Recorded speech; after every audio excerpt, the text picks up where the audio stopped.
Did you guys hang out on the west side? Sure did.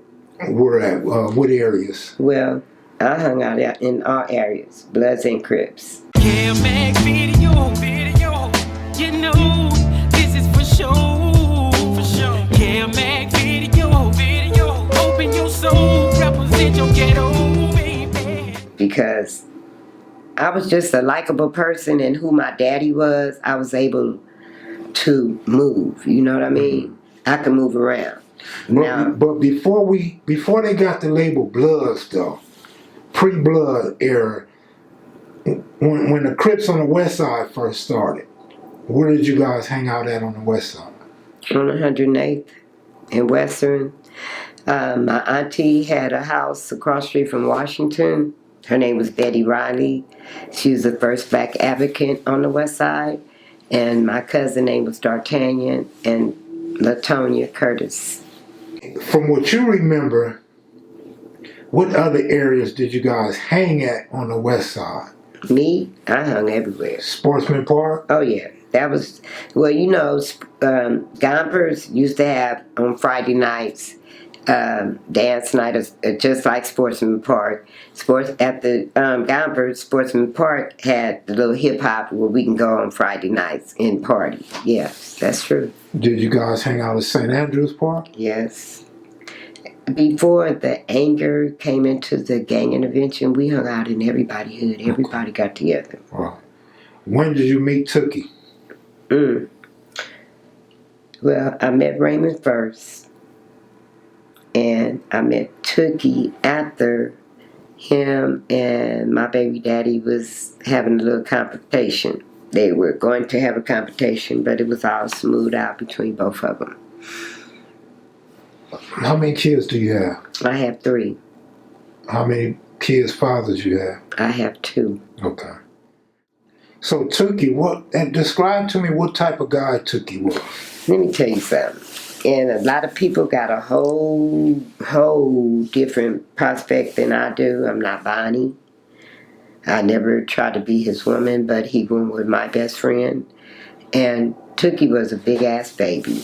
To keep it real, that nigga was a big-ass baby. Now, if you fucked with him and came for him, he gonna come for you. But if you don't fuck with him, he wasn't coming for you. Because that nigga can do this. And he would be surrounded with niggas, and nobody could touch him. You feel me? Was he a cool type of guy? Very cool. I'm telling you, he was a big-ass teddy bear. Did he have That's swag? why I was so mad. Hey, the nigga had his own little swag, but deep down in his soul, my nigga, that nigga was a real teddy bear. And Bonnie know it. Mm-hmm. Bonnie never gangbanged with none of us. When she was pregnant, she lived in Banning. He wasn't having it. He'd move Bonnie to Banning. Bonnie couldn't hang around none of us because he wasn't having it. And he was. Now, if you fucked with him, he coming for that ass. And if you attempt to look like you was scared of him or he intimidated you and you said some shit, yeah, he coming. But if he was just an ordinary person, that man would walk past you. They put out a documentary. I know a lot of people haven't seen it. And I was so mad at this documentary. And it was the reborn of Tookie Williams by, she's a newscaster. I'm going to think of her name in a minute.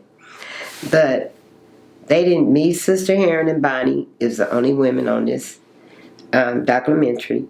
And they wanted us to talk bad about Tookie, and I wouldn't. So they wouldn't give us no airtime. I ain't mad at them. I seen that, and they made it kind of foul to me. They made a whole lot of foul. And I was fucked up behind it. And it was fucked up. Because first of all, I have the banner where I walk with Southern California ceasefire still today. Took it. They ain't showed none of that shit. All the good shit, they did not show. All the bad shit, they wanted a motherfucker to talk about, and I wasn't the one. Because he ain't never been nothing but good to me. He was my son, godfather, and he saved my child life. And that's real. What ethnicity was these people that did that documentary? Deborah Norton, the newscaster. And that's not the documentary that Barbara did. See, a lot of people don't know, if you're not really in the loop, it was 2 documentaries of Tookie's death. This was some bullshit this bitch put together, because we went to Carson, where Barbara, that threw his ashes, she got the real documentary that we seen. A motherfucker done taped some shit and tried to put it together, and it didn't work with me because I was real at the real shit. Are you talking about Barbara Bicknell? Yeah. Okay. Barbara McNeil, the one that ran all of his shit. Yeah, Bicknell. But Deborah, the motherfucking newscaster, I don't know where she got that shit from. That shit was faulty, and that's what we did. The reenactment of Tookie's death, and it wasn't shit. It wasn't. Barbara McNeil got the real one, and when she showed us, motherfuckers was disrespecting her, and she was only going on Tookie's wishes. Motherfuckers got to asking her where the money going and all that. That lady only did what that man told her to do, because I was still talking to her. I asked for permission to write my book. My book could be out in a minute. Okay. Yeah. What's the name of your book? Keep it real at all times. Girls and Gangs. That's the name of my book. Because motherfuckers write shit.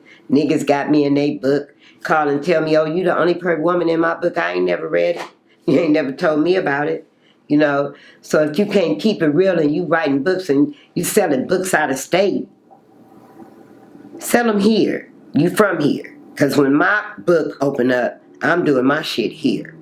I'm not going over here out of state where y'all getting a few dollars and come back and want to be mad at a motherfucker won't buy your book. Hey, That's crazy. Did you know Bunchy and Kenny Carter? Yeah, I knew Bunchy and Kenny Carter. You knew them well? Yes. How about Chocolate? Did you know Chocolate? Chocolate from 11A? I'm not sure where he's from. Chocolate, he was they got killed. Exactly. Block High? Come on now. Yeah. Yes, I knew Chocolate. I was going with Chocolate. Best friend got killed 3 months after him. Was that one of the first gang banging deaths? That was the first gang banging death. And I don't give a fuck who get mad, because I know the real. And everybody know the real. What happened to Chocolate? I ain't got to call no names. He got killed at the fucking hamburger stand. Okay. Yeah. By You know. Bloods? I'm not going to say. They're no longer here anymore because God don't like ugly. Okay. So back then, when you guys rolling out, y'all having fun, where was you guys going for the fun? To Imperial in Central, the stops, or to the skating ring. We didn't have too many places to go. Well, my dad used to let all my brothers, friends, and my friend, we had a big front yard. It was gated in. They used to let them come to our house to keep us in line and watch what we was doing. We could camp out all night. That's how big our front yard was. But my dad and mom used to let all the kids come to our house because they wasn't letting us go nowhere. Let's back up for a minute. Are you saying that Chocolate was from 11-8? Yeah. I used to go with Chocolate friend. He got killed before Chocolate. After Chocolate. Okay. I know Chocolate. Okay. Very well. They used to be in my house every day. Mm-hmm. Who are some other big names that never get mentioned in these interviews? Like what? The Crips. It's a lot of big names, you know. And I'm not going to call too many out. My baby daddy need to come out and speak because he put me in this and I haven't stopped yet. Carnell Ward, he's always out. That's my family member. He's always out speaking. My thing is that they talk about it being young themselves in jail or what kind of table they trying to put together and stuff. But a lot of these OGs, and I'm a triple OG, feel like, why should we stop these young niggas? Why should we get killed and can't see our kids grow up? You know what I mean? I think they need to put a team together, start massing on motherfuckers that don't do the rules.